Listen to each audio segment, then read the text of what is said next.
You're tuned into All Too Real 2. Be sure to subscribe, download, share the show with a friend, and stop by all2real2.com for our social links, Patreon, and TeePublic store info. Hi, I'm Chris. And I'm Jeremy. And I'm Fergal. And we're from Movie Smash. Comic book movies are having a golden age right now with the MCU. Movies based on comics aren't necessarily a new thing, but they're a big thing. Join us every other Tuesday on Movie Smash. We explore these movies and find some hidden gems. Every other week, we revisit some of the best. And some of the worst movies based on comics or graphic novels. Was Green Lantern as bad as you remember? Heck no! Is Time Cop the most accurate time travel movie ever created? Absolutely. Was Mystery Men way ahead of its time? Should they be revisited? Should they be forgotten? Join us on Movie Smash and find out. Listen wherever you find your fine podcasts.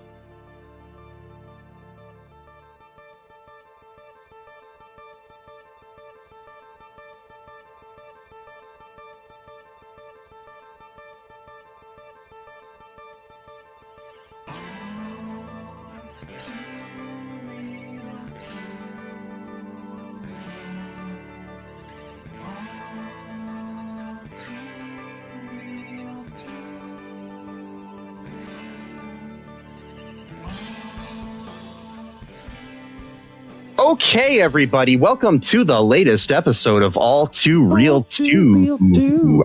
My name is Michael E. Cullen II, and with me, as always, is... Sesame, if an old high school buddy who is now in college takes you to a party with a lot of beautiful college-age women, you're in high school, just put that about, you're in high school, you're a male, you're at a party full of college-age women who are very beautiful. There's lots of foods, like 8 different pizzas. So it's a big party, and a hot tub, and free cocaine. Do the damn drugs, or at least pretend to do the damn drugs, and go into the hot tub again as a high school male full of college-age females in Carta. So I've when I was in high school, I went to a couple college parties. There was never drugs there, but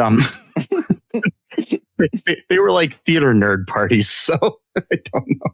Hey, those can get pretty raucous too. I know they can. Yeah. Yes.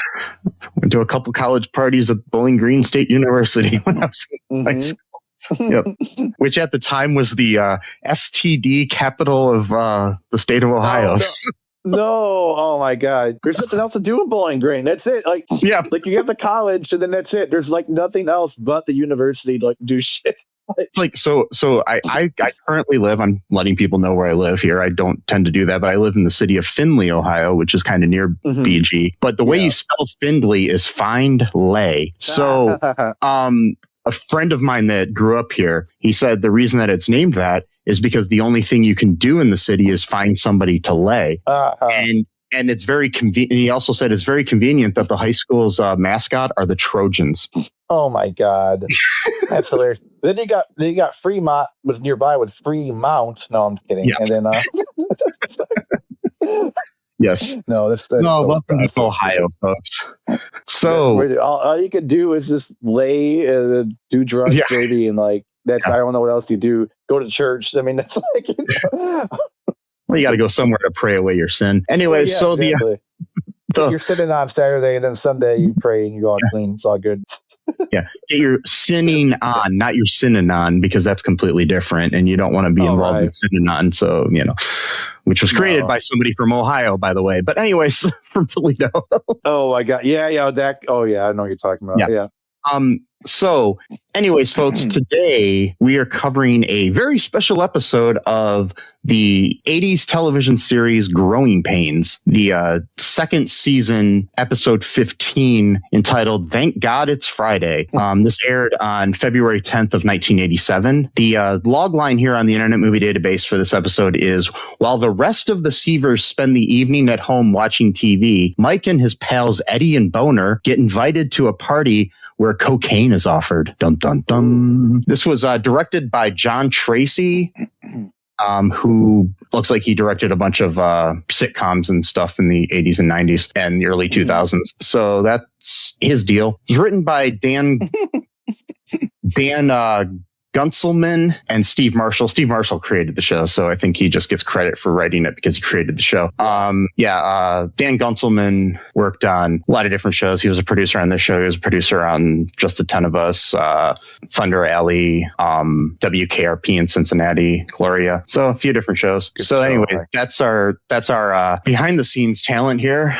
On screen, we have Alan Thicke as Dr. Jason Seaver, Joanna Kerns as Maggie Malone Seaver, Kirk Cameron as Mike Seaver, Tracey Gold as Carol Seaver, Jeremy Miller. We're booing Kirk, not Tracey. Anyway, so I'm just making sure that was clear.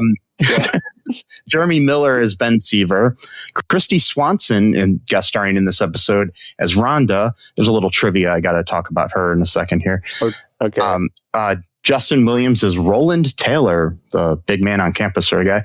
We got Casey Martel as Eddie, the late Andrew Koenig as Richard Boner Stabone, and we got Melanie Gaffin as Trudy Sullivan, and then there's others. So yeah, Boner, whatever he was always good. Yeah, he sadly died, which sucks. I was gonna ask that. Like, I thought he passed away recently, or maybe not recently, but probably about 10, 15, well, probably about 15 or more years ago. Yeah, trying to think when it was. Sometime in the 2000s, I think. He was missing for quite a while, and then he passed away. I remember seeing his dad on TV, trying to find him. His dad is Walter Koenig, who played Chekhov on the original Star Trek. So, yeah. Anyways. Sad. Yeah. But speaking of sad things, what was your reaction to this episode?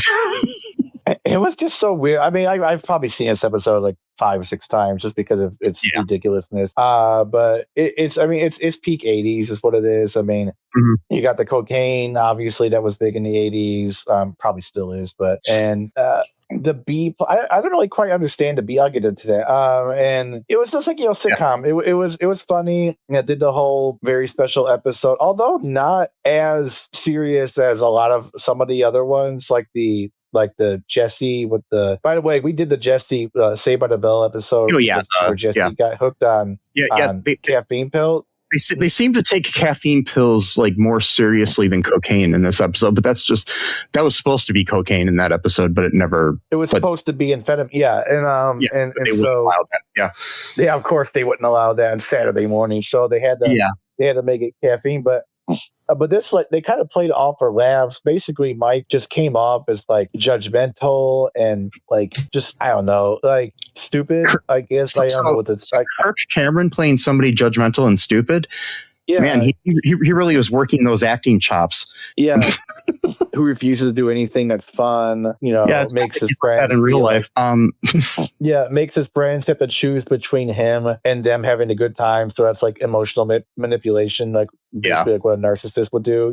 So which very good acting on his part. He's totally not like that in real life. So really good way to present himself, the opposite of what he actually is, or who he is. But it was okay. I mean, it's very sitcom-y, it's just not sitcom-y as a communist. But it's all right. It was like, 20 minutes is your standard, half-hour sitcom, with 10 minutes of commercials, and then boom. And then, of course, you got the very ending where everyone gets really serious, and he's like, I got to talk to you about drugs, kids, or whatever. So that's my reaction. It's okay. I've seen it a bunch of times. It is what it is. It's not my favorite. It's fine. Your typical don't do drugs episode of a sitcom.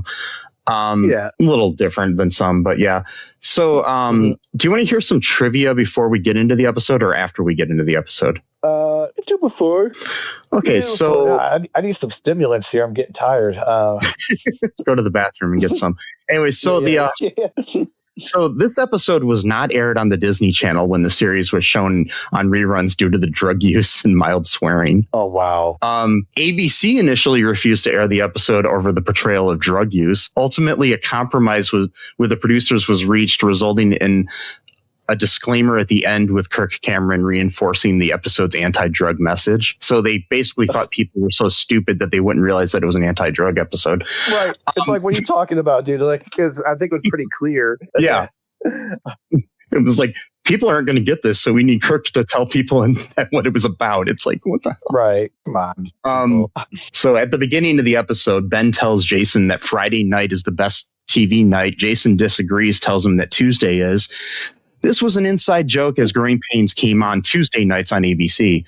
Okay, I'm going to skip this one and I'll get back to it in a second. Okay, this next bit of trivia is, okay, in 1987, the 8 pizzas that Roland picked up cost $74.55 or $9.23 per pizza.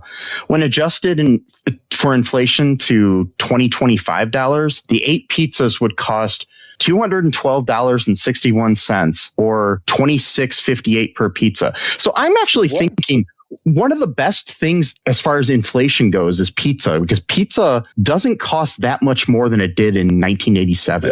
No, it really truly does not. That is kind of cool. So it kind of proves that inflation's kind of made up then. It's just like, Okay, so now our pizzaflation has basically exposed our sham economy. Yes.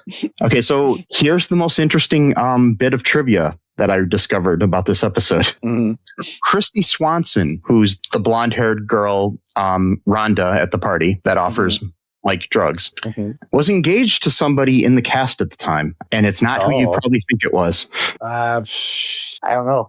She was engaged to Alan Thicke. No. So wait, the dude was like 45 at the time or some shit. Like, so, Kristy and Alan started dating and were engaged this year when she was 17. Yikes. And how old was he? He was 39. They met when she was 16 at 39, when she turned 17. And they got engaged officially, according to this other timeline, in 88, but the show aired in 87, but it says they were engaged at the time. So I don't know, somewhere in that area.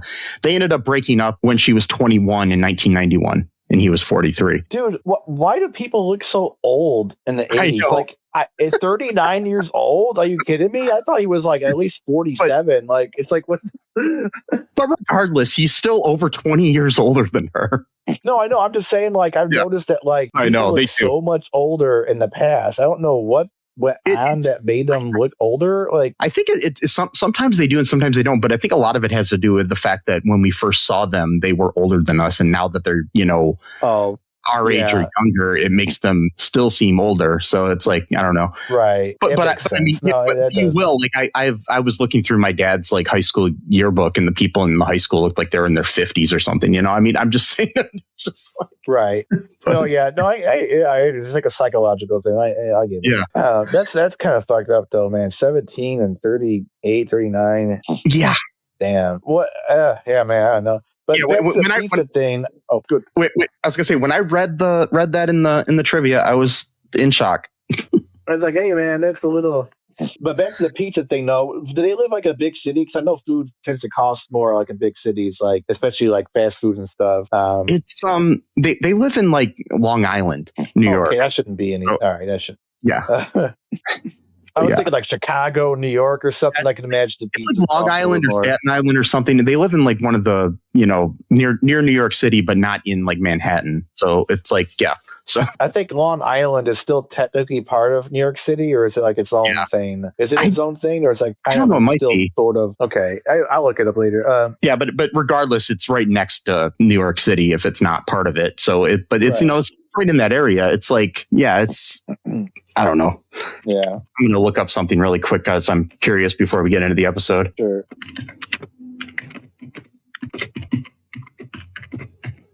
So like in 1987, a gallon of gas cost 90 cents. Wow. You could get a Ford Escort for $6,000 and $6,801. Yeah, like a 16 ounce of M&Ms cost $2.29. Interesting. Yeah, some things like food wise. I'm trying to see if there's anything about pizza on this list that I found, but like a Sony TV. That's another thing that TVs have basically gotten cheaper. You could get a Sony 19-inch cable-ready TV for $369.88 when you can get like when on at Walmart, you can get like 55-inch TV for 200 and something. So it's like, what? Yeah, today. So. A lot of it's like our economy is kind of weird because like Yeah. a lot of stuff like that used to cost so much now has lowered. Like, for example, like TVs. Like now, like almost anyone can have a TV now. Yeah, like even if you're like poor, you can have think like a a lot of it has decent to do with looking TV. technology. Technology getting better, and it's actually cheaper to produce a TV now than it was back then. It is, yeah. It's a lot. TVs were so much different. But like, if you went to like the A&P grocery store for a 8-ounce cup of yogurt, it's 89 cents. A pound of butter was $2.19. Yeah. So like, for example, like the where was that I was just looking at? The TV. Yeah, that doesn't make sense. Anyways, so. Oh yeah, but like if adjusted for inflation, that TV that was $369 would cost $1,000 today. Yeah, so that's a lot. It's kind of weird. That's a lot for a TV. Yeah, especially they were really big and bulky back then as well, and so they're a lot harder to steal. This is just for a 19-inch TV too. Like, I mean, I guess those. Okay, not okay. But even back then, 19-inch wasn't like really small for people too. I mean, but still, it's like, yeah. I try to remember how big I had a black and white TV in my bedroom when I was a kid back then. Me too. And really cool. I used to play Atari on. You couldn't see the colors on it, but it was like, all right. I used to watch Jay Leno on it or David Letterman. Yeah, I used to watch Johnny Carson. So, anyways, what goes down in this episode here? Oh, what goes down in Cocaine Town? So we got this weird plot in the beginning, which I maybe just skimmed over. Didn't really understand it. Where the parents were supposed to go out for dinner, but then they didn't for some reason. I don't really. It's because it's because she got home from work and she felt exhausted. Oh, okay, that's why. Yeah. Yeah. And then they already hired a babysitter, so babysitter just basically showed up anyway, and they had to pay her because whatever. Because she said that she wasn't allowed to be home alone. Right. And he's like, wait, why? It's like, you're allowed to babysit me, but you're not. Yeah. And that B plot pointless. Did not even need to be there whatsoever. The whole show could have just been about the cocaine party. But then again, they probably wouldn't allow them to air it for having so much of that in the episode. Plus, you need plus the show. Even though the show was, basically at this point the Kirk Cameron show, you still had a whole other cast, so you needed to kind of cater to. So and give them something to do. So yeah. So like Mike Seavers, like he wants to hang out with Boner and the other dude. Eddie. What's his name? Eddie and Boner. Yeah. Or Boner and Eddie, rather. And then the worst plan in human history, so pathetic, so embarrassing, so sad, is that Mike's like, oh, well, why don't we go drive up to the drive-in movie theater and lip read a movie? That's what he said. That was his idea. Read? Really? Mm-hmm. That's what you're doing on a Friday? You know what?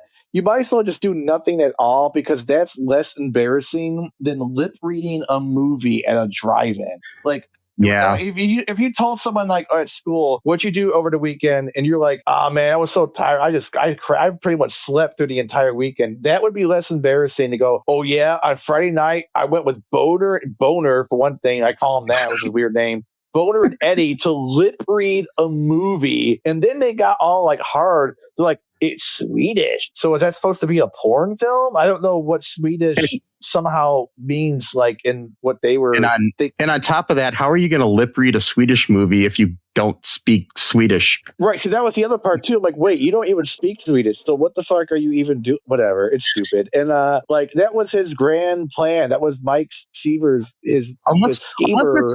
Unless the foreign languages that you can learn at Dewey High include Swedish. Yeah. I mean, every high school, they got Spanish club, they got maybe German, French, they got Swedish. They're teaching Arabic, they're teaching Ukrainian, Belarusian. To mention when I was in high school, we had like, I took Spanish.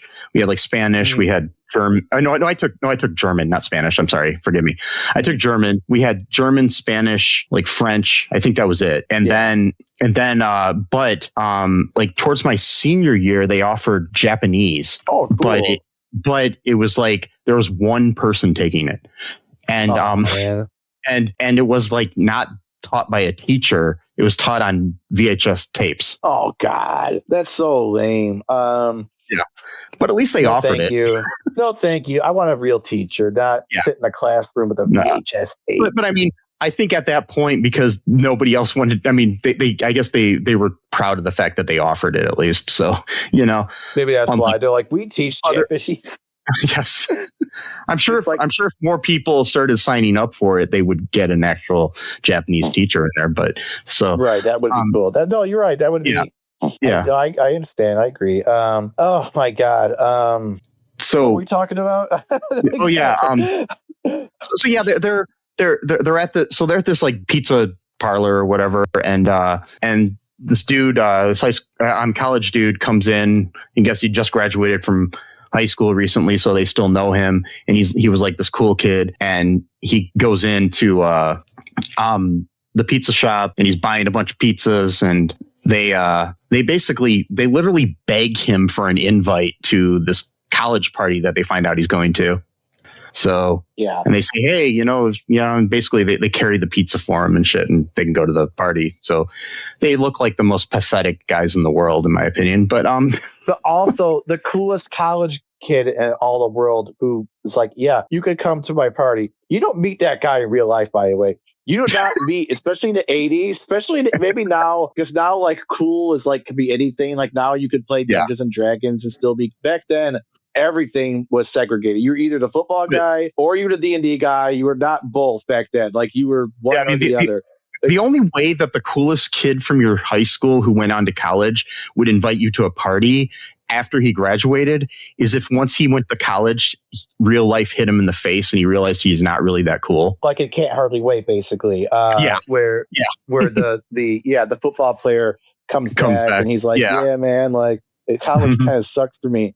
But this guy, he's got it all. Like you did not see. So already they're kind of living the dream life. So Mike pretty much just like spit at fate right in the face. Yeah. The whole episode, the cool guy invites him to the party. He's like, seriously, guys, you're really going to beg? Okay, come on. Like you don't see that ever happening in the 80s. He takes him to the party. Party's nice, really nice house. He's like, I don't know whose house this is. I guess we'll just find out. So he's not even in the know 100% about what's going on here. And then we find all of these, again, very hot college age girls, or women rather, because they're college. And then I just want to point out here, they're all dressed really nice.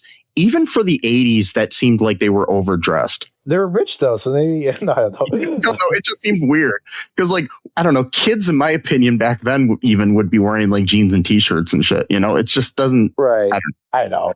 It's because it's a Coke party, man. They gotta dress up for it. They gotta be really nice for it. You gotta optimize the.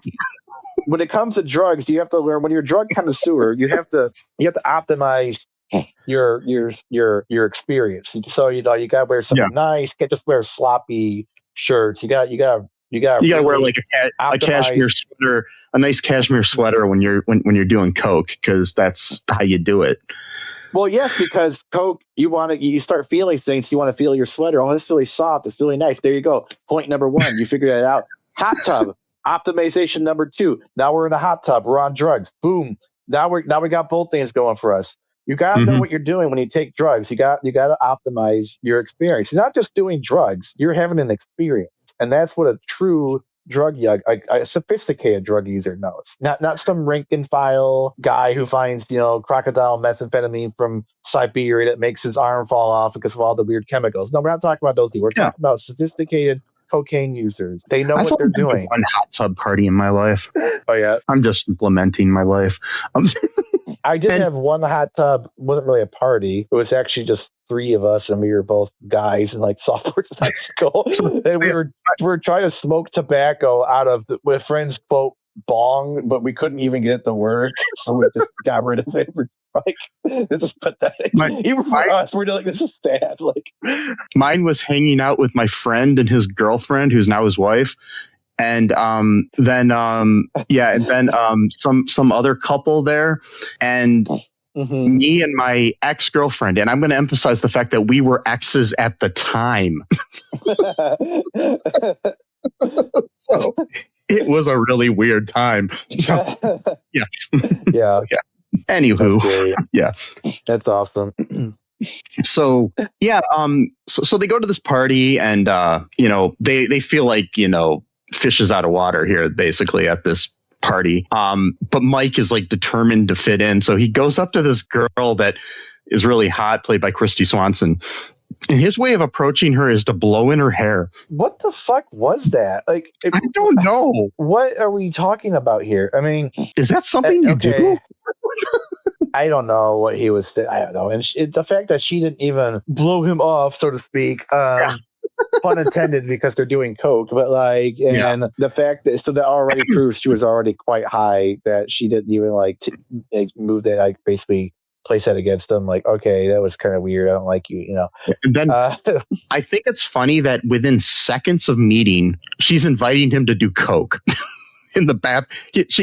But not directly. She says, "Do you want to go to the bathroom with me?" And this is after Boner went to try to go use the bathroom, and like a conga line of people came out of the bathroom, and he's just like, "Rich people go to the bathroom together in groups." It's just like, what the fuck?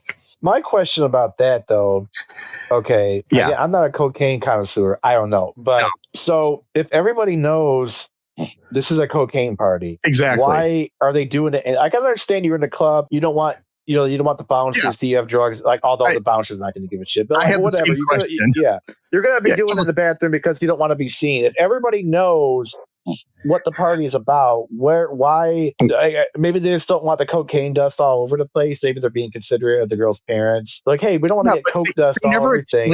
They never explain this. There's no reason whatsoever that you can't be doing coke in the kitchen or coke in the living room or whatever, or anything. You just take a wet paper towel, you wipe it off, boom, you're done. What's that? It's cocaine. The name of my next album is Coke in the Kitchen. There you go. But it's really just a Coke can, and it's like,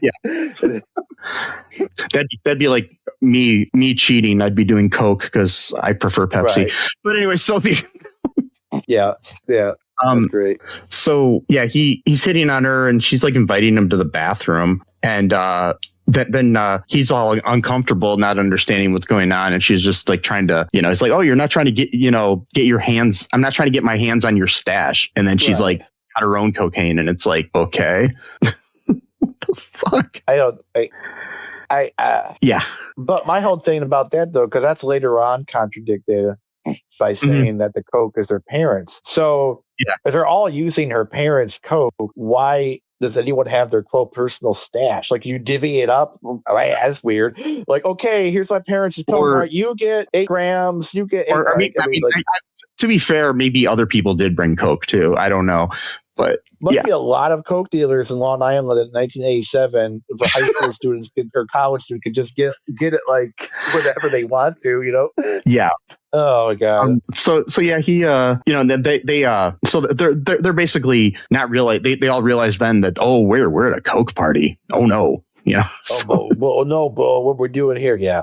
Like, oh my god, dude. My thing with it is like, just because some people are doing coke at the party, does that automatically make it a coke party? I'm not sure how this works. Well, if everyone's doing it, probably. If it is like a cocaine party, because like that's the main theme, the draw of it. I can understand that being like a weed party, for example. At my work, every so often we have potlucks, and we sometimes have themed potlucks. Can I suggest a coke potluck at work? Yeah. You could. You might get fired, but you could suggest it. I mean, your boss seems pretty cool and chill, but that might be the straw that breaks the camel's back, Yes. Might be the straw that breaks the camel's back, the coke straw. Yeah, the straw, because you got the, you got to use a straw to put it under your mouth. Yeah. No, slurp? What are you talking about? You don't eat it. So basically, Mike runs into like this girl that goes to their school too. They find out about, and he's like, "There's coke at this party," and she's like, "I hope so." It's just like, he's like, "Yeah, that's why I came here, dork." Like, yeah. So, Bram. So Mike's worried about being looked at as uncool, and yeah. And then so like Boner and Eddie are kind of like wanting to still impress girls and stuff, so they might do the coke or whatever, but oh my god, dude, like Mike's throwing out the line, just because you do coke once doesn't mean you'll get hooked. No, not Mike. I mean, Eddie was throwing that out, that logic. And so he said that, yeah. Yeah. So, which, I had my notes written weird, which Mike is not sold on. And he's like, that's what everybody says the first time, blah, blah, blah. Yeah. Yeah. So. But the thing is, there are certain drugs that have certain addiction levels. Cocaine actually is not. Heroin, on the other hand, that's probably, you got to do that once and they're going to want to keep doing that. Like, that's probably like one of the things you don't even want to try one time just to feel it, Like, I just want to make a disclaimer here, though. We're not suggesting anybody do any kind of drugs. I personally never have. And I'm just saying that, drugs are bad. Okay. I don't want to get us in trouble. No, I agree. Like, I'm also, I co-sign that. Ooh, I stand by that or whatever. Mm-hmm. I've had enough experiences on Kratom as far as like stimulants go that I can't imagine what cocaine would feel like. So no thanks. Yeah. So I also just want to point out some random thing that I had forgotten about this TV show. The high school that they go to is called Dewey High, and their mascot is the Hooters. So okay, in this universe, there's a guy named Boner, and the high school mascot is the Hooters. I'm just. And then they're going to a Coke party. Oh my God, where they're going to go into a hot tub where they're planning. Again, my whole thing is you three are high school losers, except for Mike Seaver. Even he's not that popular. He's kind of, Mike Seaver's like the popular kid who's not really popular, but he's tolerated kind of popular. He's not like Ferris Bueller, that type of popularity. He's like the guy who's like sort of well known, kind of ever so slightly. These girls are these women, mind you, college age, are begging you to take drugs with them and go into a hot tub where they will be wearing bathing suits and or bikinis. Why are you complaining? What the fuck? Just fake it. Just take the drug. Go in the bathroom. Like, it's like you can easily fake doing coke. It's not like it's not that hard. It's like just put it down the sink. Yeah. Are they gonna watch you do it? Like, what the fuck is going on? Yeah, they're gonna be sitting there like observing, so fucked up on the coke that they won't notice. I mean, I'm not saying lying is good either. I'm just saying. No, but still, it's like if you have to lie in order to get into the hot tub with the college women when you're in high school. Again, I can't keep repeating that. When you were in high school. I think, the fact that I was in high school decades ago, this doesn't out anybody. I went to a couple parties in high school where drugs were present. Ooh. And so nobody at that party cared that I didn't do any. Right. They're in fact, they were like, that's cool. Because we get more now. See, we get more. See, we get to split it up more. So in reality, I don't think these girls would give a shit. It's not like you're going to be uncool because you didn't do coke. I don't think that that's a reality thing, even in 1987. No, it's not like an undercover cop thing where it's like, you got to do drugs in front of me to prove that you're not a narc. By the way, that whole aspect is stupid too, because sometimes undercover cops are actually allowed to do illegal things in order to keep their cover. So even that is a stupid cliche in movies or whatever. I think there's even like undercover cops are sometimes allowed to kill people. So it's exactly. As long as they're killing like a criminal, like another criminal. Yeah, not like an innocent person or anything like that, but like they can't do that, obviously. Don't quote me on that. It might not be true, but I mean, I've seen some episodes of like FBI or Law and Order or something where something like that happened. So it's just like, but it's like that whole idea, like, you gotta do heroin in front of me, so I believe you're not a narc, bro. It's like, oh no, I can't. Oh, you said the magic words. It's like the whole thing where they're like, you have to tell me you're a cop. Like, no, they don't. That's like, not true. They can lie right to your face. It's like, dude, they're police officers. They lie all the time. Like, why? I mean, like, what are you talking about? Like, they can even lie to you when they're questioned. They can lie to you, and basically, when you're questioning, almost force you into a confession, and it's still legal somehow. But because if you talk without your lawyer, you've basically waived any right to that information. Also, if they give you something to eat, they can take your DNA from the cup you drink or the fork you use to eat your food out of, or anything that your saliva but getting the results back from that DNA don't happen in like 2 minutes, like on a episode of CSI. I'm just saying.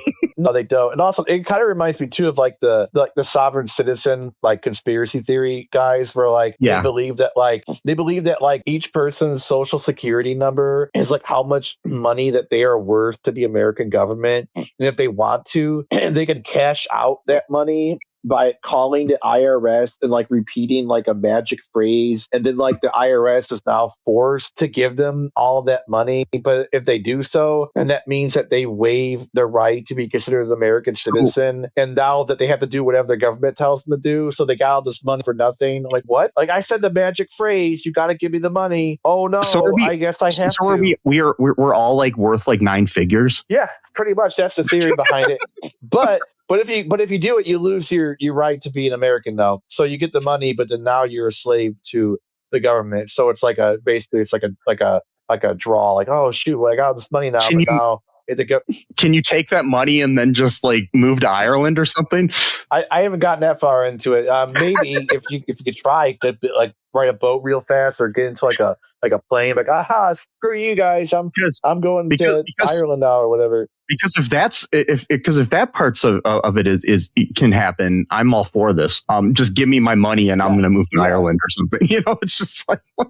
But you might have to stay within the country. I don't know, but yeah. And the other one they do is that they say a magic phrase to the IRS. They don't have to pay taxes because apparently they slipped in the federal tax bill on Christmas during like the 1915 or whatever, and they did that. They're not allowed to do that. I'm like, dude, they do shit like that all the time. What are you talking about? They always slip in bills. Like, there's an episode of News Radio where Joe Rogan's character, who is a conspiracy theorist on that show, weird stretch for him too.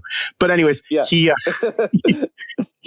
tells Jimmy James, Stephen Root's character, that because he's in this court proceeding, that he can get out of anything. He just has to tell the judge a secret word, which is tubal cain. Right, or like something stupid. Yeah, it's tubal cain. I remember it because I've seen the episode so many times. And then I looked that up, and I guess that's actually that word is in some conspiracy theories. They believe that it can get you out of jail. Right. If you just tell the judge tubal cain. So. That's wild. Anyway, I got us off track there, but basically you could just fake it. You could lie. You could just like, I took the coke. And you get the coke.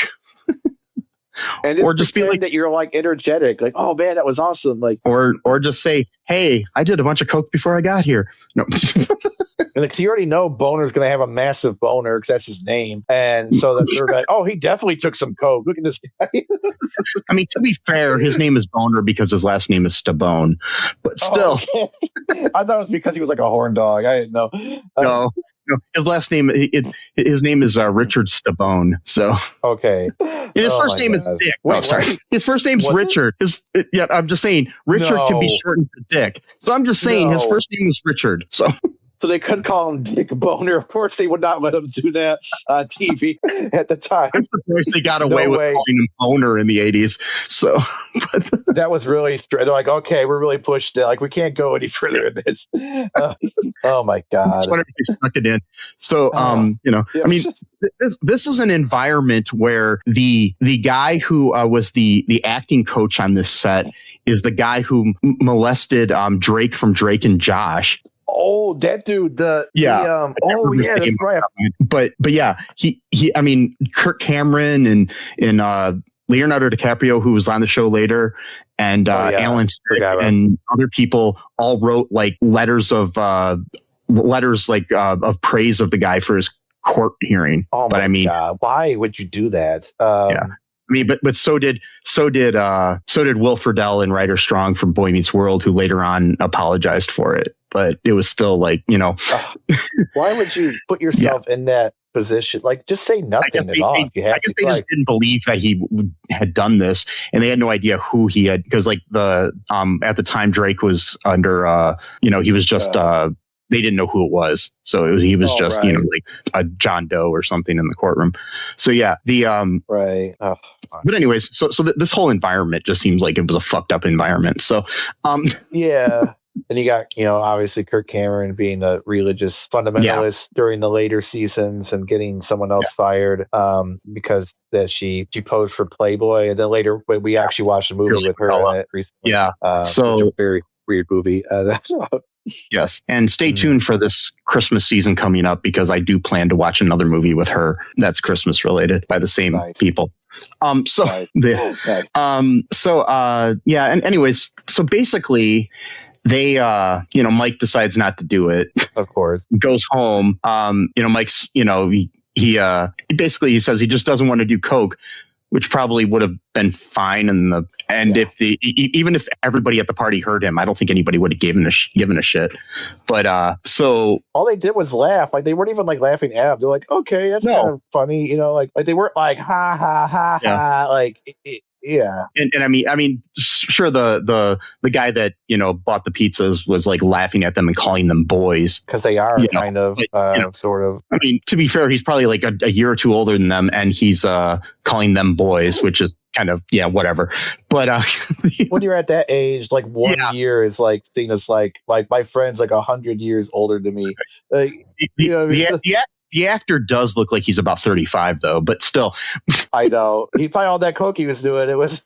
the actor looks like he's more age appropriate to be dating Alan Thicke than Kristy Swanson. But yeah. Well, there you go. Yep. I'm just saying. Yep. Yep. So Mike goes home, and he's late getting home. He was supposed to be home at 1 a.m. in high school. I mean, what the hell? It's a late. That's pretty tolerant. That's a pretty tolerant curfew, man.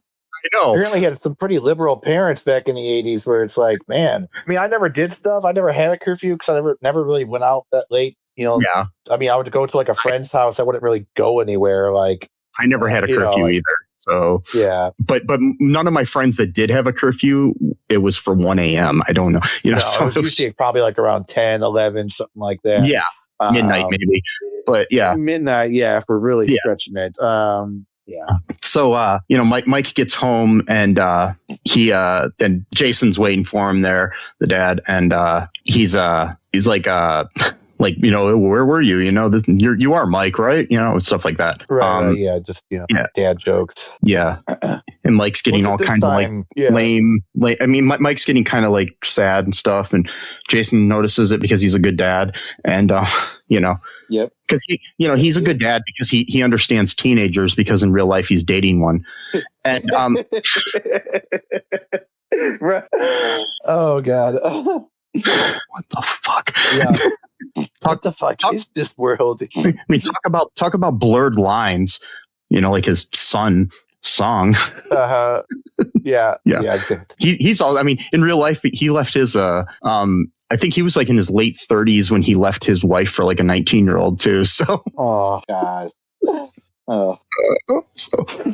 Who? To be fair, he's still married to that woman, and they have kids together and stuff. So I mean, I guess whatever. They were still at least. Yeah. She was at least legally an adult. And they stayed together, so it wasn't just like a passing phase or whatever. Yeah. Like, all right, I got my young girlfriend now. Move on, or whatever. Like, Yeah. I mean, Kristy Swanson did go on to, be in I was reading some stuff about her. Like, she was in some conservative play with Dean Cain. Yeah. I can't remember what it's about. It was specifically a conservative play, which sounds like the most uncreative, probably boring piece of shit ever. If anything, they're not creative. Conservatives have no creativity, in my opinion. No, they don't. I mean, it's all jokes and like. We'll be fair, there are some out there that probably do, that are good actors and stuff like that. I mean, I like Kelsey Grammer a lot, but but they're the exception to the rule, and. Yes. like all like these anti-woke cartoons that are coming out and stuff. I'm like, this is just not funny. It's like, haha, I triggered you, Lib. It's like, no, I'm triggered by the fact of like how unfunny this is. Like that's what's triggering me. The fact that you think you're owning me with this content is what's triggering me. Not that the content.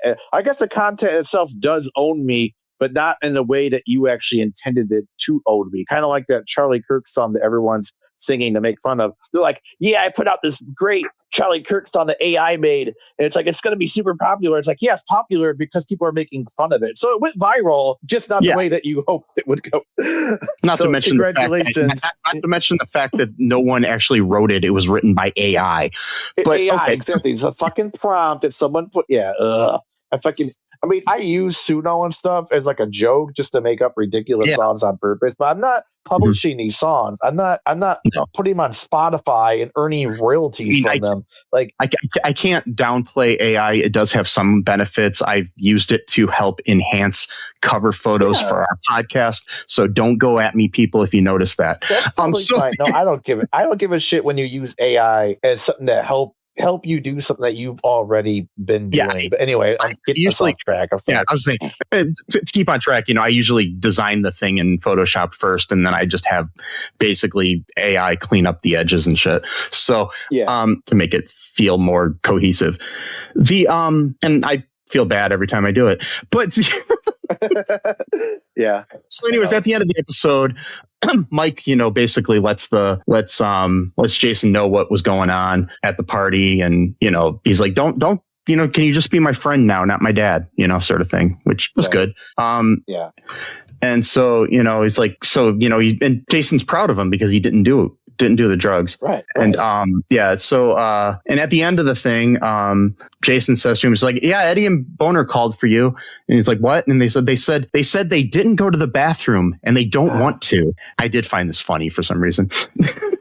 It was kind of like, what? Mike's smiling and he says, well, what do you know? And then Jason's like, what does that mean? And Mike's like, a lot. Yeah, that would be so confusing to get a phone call like 1 a.m. And so your son's 2 best friends call and say, just tell Mike that we didn't go to the bathroom and don't like, what the fuck? It's like, Dr. Seaver, we didn't go to the bathroom. We don't want to. And then they hang up the phone real.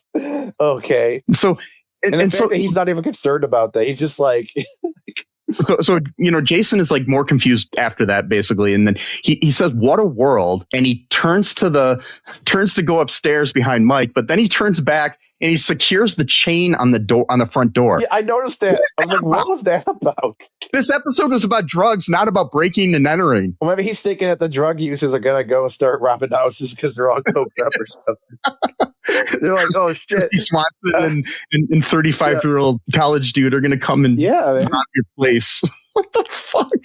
There's all kinds of stuff you do when you're on coke. You're like, right, I gotta start a business. I'm gonna go in the hot tub with a bunch of college age women when I'm like 17, but I'm gonna cry about it and make a big fuss about it for some reason. Do my taxes. Oh my god. I gotta be honest. Kids to school and what?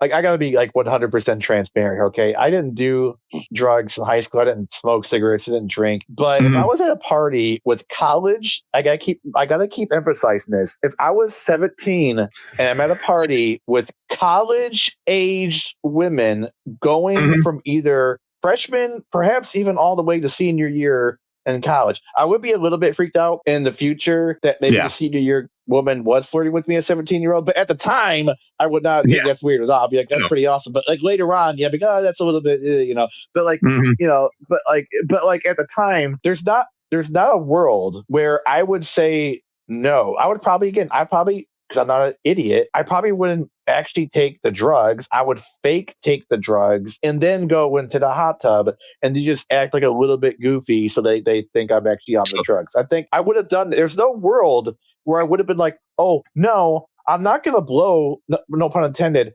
possibly my only chance ever of having this kind of experience and then go home and like practice my guitar a little bit, whatever. Come on, whatever. I'm like mad at a fictional character, which is not a great place you want to be at, mentally It's okay speaking, because the fictional character was played by Kirk Cameron. You can be mad at him. Yeah.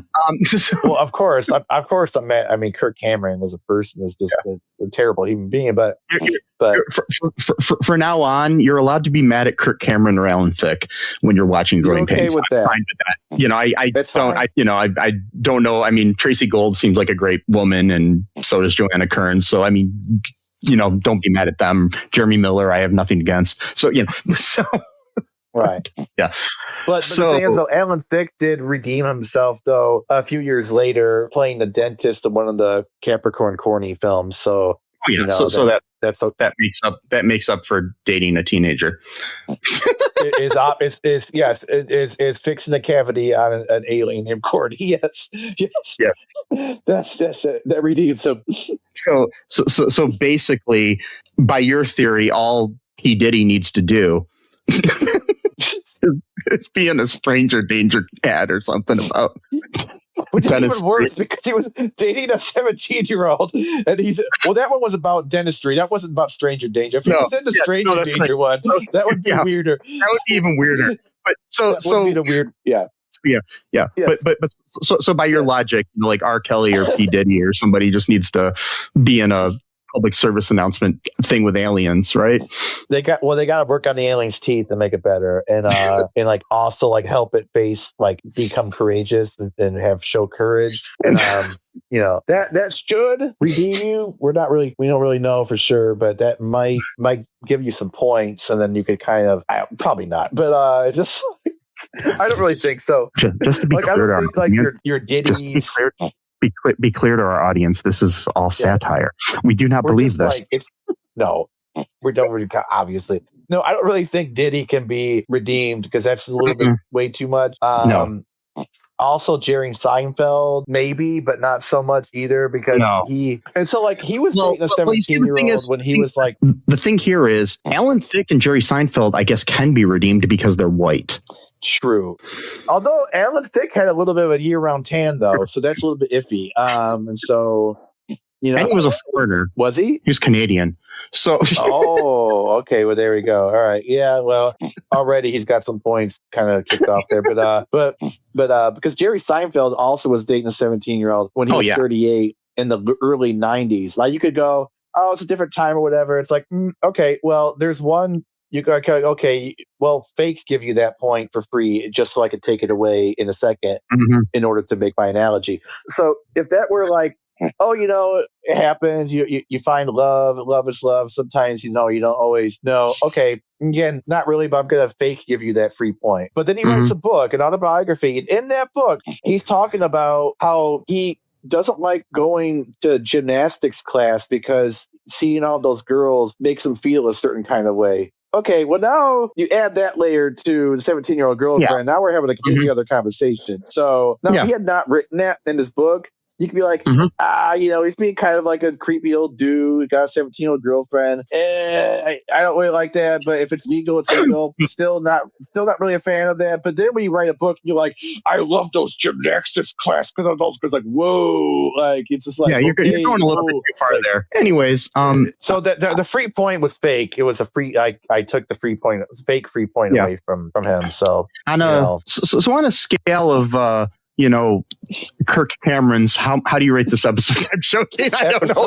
This episode is so long. It's like 3 times the amount of the actual episode. I know. So you can edit this down. I say this is like 5 out of 10, probably. Yeah, of Kirk Cameron's. Or how were you? How many were you doing? How many Kirk Cameron's? I don't know. I was just joking. Oh, okay. I made 5 out of 10 or. Yeah, because I'm getting a little too like in the weeds with the Jerry Seinfeld thing. I'm like, I want to get that book though. I want to read that book because I've heard it's like terrible all over. Like just not a good autobiography about. I tell you what, folks. If you join our Patreon, we will release a very special episode to our Patreon members of us going through the Jerry Seinfeld book. Oh God, we'll read it to each other. And the old one, this is from like 93, not any newer editions. We will do that. Old school. Like I don't even do editions. I want to do the first edition of this book. Not. I know. Sam Cedar read some of it on the Majority Report once. So that's how I know about it. Yeah, that's exactly how I know about it.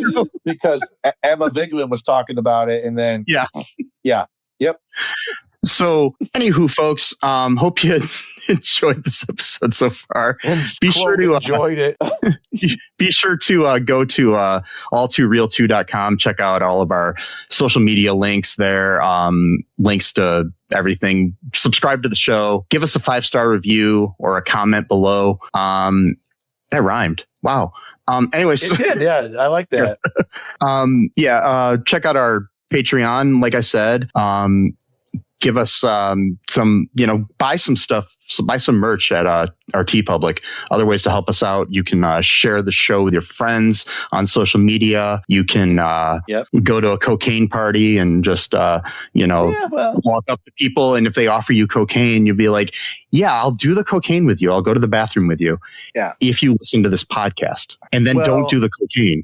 I figured out a way that you can make that work too. Like, so go to the bathroom with them at first, but then be like, oh shit, man, I actually really have to do to go to the bathroom. I'm sorry. Like, okay, cool. And then they do fake the. Then you're like, oh yeah, I did the cocaine right before I went to the bathroom. So I'm not gonna like check you to make sure. Oh really? You know. Yeah.